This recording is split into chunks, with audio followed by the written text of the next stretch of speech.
નમસ્કાર મિત્રો આજે આપણે વાત કરીશું કે જો તમારું રાશન કાર્ડ ખોવાઈ ગયું હોય, રાશન કાર્ડ નંબર તમારી પાસે ના હોય તો ક્યારેક મુશ્કેલીમાં મુકાઈ જતા હોય છે, કારણ કે સરકારી યોજનાનો લાભ મેળવવા માટે અત્યારે રાશન કાર્ડ કમ્પલસરી હોય છે અને રાશન કાર્ડની જરૂરિયાત પડતી હોય છે। રાશન કાર્ડ એ કહેવાય છે જે આપણને ખ્યાલ જ છે કે કેટલા સમયથી ચાલે છે, પરંતુ ક્યારેક આવી પરિસ્થિતિ હોય કે તમારી પાસે રાશન કાર્ડ નંબર પણ નથી અથવા તો રાશન કાર્ડ ખોવાઈ ગયું હોય, ફાટી ગયું હોય, તો રાશન કાર્ડ નંબર તમે ઓનલાઈન 2 મિનિટની અંદર મેળવી શકો છો।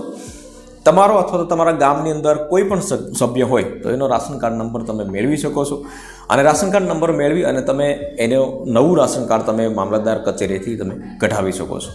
તો રાશન કાર્ડ નંબર કેવી રીતે મેળવવો એના વિશે આપણે જે સ્ટેપ બાય સ્ટેપ માહિતી જાણીશું, તો વિડીયોને લાસ્ટ સુધી જોતા રહેજો। તો ચાલો શરૂ કરીએ। તો સૌપ્રથમ તો તમારા મોબાઈલની અંદર અથવા તો લેપટોપની અંદર કોઈ પણ બ્રાઉઝર ઓપન કરી લો।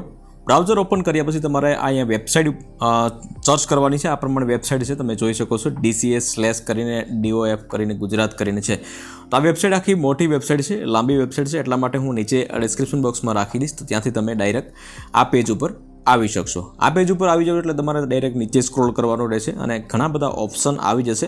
તમારે અહીંયા વિસ્તાર મુજબ રેશન કાર્ડની વિગત છે તો એ તમારે અહીં સિલેક્ટ રહેવા દેવાનું છે, એમાં તમારે કશું કરવાનું નથી। સિલેક્ટ ના હોય તો તમારે સિલેક્ટ કરી લેવાનું છે। અહીં વર્ષ જે છે 2024 કરીને છે તો એ તમારે અહીંથી રહેવા દેવાનું છે, ઓક્ટોબર કરીને રહેવા દેવાનું છે, તો એ પણ તમારે કશું કરવાનું જરૂરિયાત નથી। ત્યાર પછી તમારે અહીંયા ચકાસણી કોડ દાખલ કરો, બરાબર। તો અહીંયા જે નીચે કેપ્ચા કોડ છે એ ઉપર કેપ્ચા કોડ તમારે ટાઈપ કરવાના છે। કેપ્ચા કોડ ટાઈપ કરીને તમારે અહીંયા પ્રિન્ટ ઉપર ક્લિક નથી કરવાનું, પરંતુ ચર્ચ ઉપર ક્લિક કરવાનું છે। ચર્ચ ઉપર ક્લિક કરશો એટલે કંઈક આ પ્રમાણે ઇન્ટરફેસ થશે। અહીંથી તમે થોડુંક ઝૂમ કરીને હું તમને બતાવી દઉં, તો અહીંથી તમારો જે પણ જિલ્લો હોય એ તમારે જિલ્લો સિલેક્ટ કરવાનો છે, બરાબર। અહીંયા તમામ જિલ્લાઓ આવી જશે, 33-34 જિલ્લાઓ છે, તો એ તમામ જિલ્લાઓના લિસ્ટ અહીં આવી જશે। તો તમારો જે જિલ્લો હોય એ તમારે સિલેક્ટ કરી લેવાનો છે। તો હું અહીંયાથી દાખલા તરીકે ગીર સોમનાથ છે, તો ગીર સોમનાથ અહીંયા 9 નંબર ઉપર ક્લિક કરી લઉં છું। ત્યાર પછી તમારો જે તાલુકો હોય તો એ તાલુકો તમારે અહીંથી સિલેક્ટ કરવાનો છે। આ પ્રમાણે અહીંથી તાલુકા આવી જશે કે ભાઈ સોમનાથમાં કેટલા તાલુકાઓ છે અથવા તો તમારા જિલ્લામાં કેટલા તાલુકા આવશે, તો એનું લિસ્ટ અહીં આવી જશે। તો એ તાલુકા જે છે તમારે અહીંથી સિલેક્ટ કરી લેવાનો છે, કોઈ પણ એક તાલુકો સિલેક્ટ કરવાનો છે। સિલેક્ટ કર્યા પછી તમારે એ તાલુકાની અંદર જેટલા પણ ગામો હશે એ તમામ ગામના નામ અહીંયા આવી જશે। હવે તમારું જે ગામ હોય એ તમારે અહીંથી જોવાનું છે કે કયું ગામ છે તમારું। અને તમને બીજી એક ઉપરની માહિતી જે છે સમજાવી દઉં છું કે તમારું રાશન કાર્ડ જે છે સૌપ્રથમ તો કયા પ્રકારનું રાશન કાર્ડ છે, NFSA છે અથવા તો નોન NFSA છે। જો તમને રાશન મળતું હોય તો NFSA અથવા તો રાશન ના મળતું હોય ફ્રી અનાજ તો પછી નોન NFSA, 2 કેટેગરી આવી ગઈ। ત્યાર પછી NFSA હોય, સપોઝ કે તમારું અહીંયા NFSA છે તો NFSAમાં કઈ કેટેગરી છે, તો અહીંયા તમે જોઈ શકો છો AAY મતલબ કે અંત્યોદય અન્ન યોજના, BPL, APL કઈ કેટેગરી છે, જે પણ કેટેગરી હોય એ તમારે અહીંથી જોવાની છે કે ભાઈ કઈ કેટેગરી છે।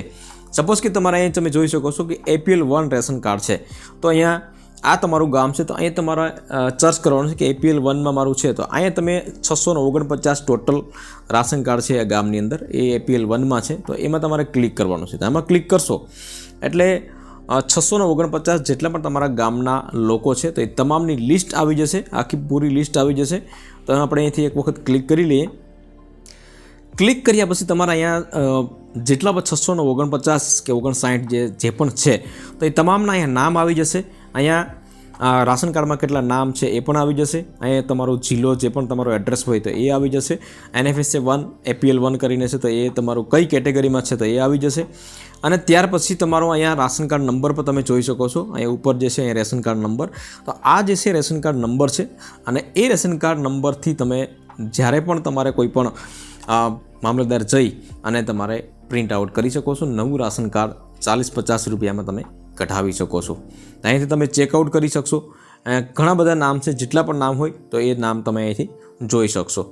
તો આ જ પ્રમાણે રાશન કાર્ડ રિલેટેડ લગભગ A to Z વિડીયો મેં બનાવેલા છે કે ભાઈ KYC કેવી રીતે કરવું, નામ કેવી રીતે ચડાવવું, નામ કમી કેવી રીતે કરવું, તમને રાશન કાર્ડની અંદર માલ ના મળતો હોય તો એના માટે શું પ્રોસેસ છે, તો આવા A to Z માહિતી મેં રાશન કાર્ડ રિલેટેડ મેં વિડીયો બનાવેલા છે। તો એ વિડીયોની લિસ્ટ જો તમે જોવા માગતા હોય તો નીચે ડિસ્ક્રિપ્શન બોક્સમાં મેં તમામની લિસ્ટ લિંક જે છે મેં રાખી દીધી છે, તો ત્યાંથી તમે જે પણ તમને ઉપયોગી થતો હોય એ વિડીયો તમે જોઈ શકો છો અને માહિતી મેળવી શકો છો। તો આ પ્રમાણે તમે રાશન કાર્ડ ખોવાઈ ગયું હોય તો તમે નંબર મેળવી શકો છો અને નવું રાશન કાર્ડ તમે કઢાવી શકો છો. આ વેબસાઇટ તમે જોઈ શકો છો, નીચે ડિસ્ક્રિપ્શન બોક્સમાં રાખી દઈશ, તો ત્યાંથી તમે ડાયરેક્ટ આ પેજ ઉપર આવી જશો. વિડીયો ગમ્યો હોય તો વિડીયોને એક લાઇક જરૂરથી કરી લેજો, શેર કરજો અને ચેનલ ઉપર નવા આવ્યા હોય તો ચેનલને સબસ્ક્રાઈબ જરૂરથી કરી લેજો.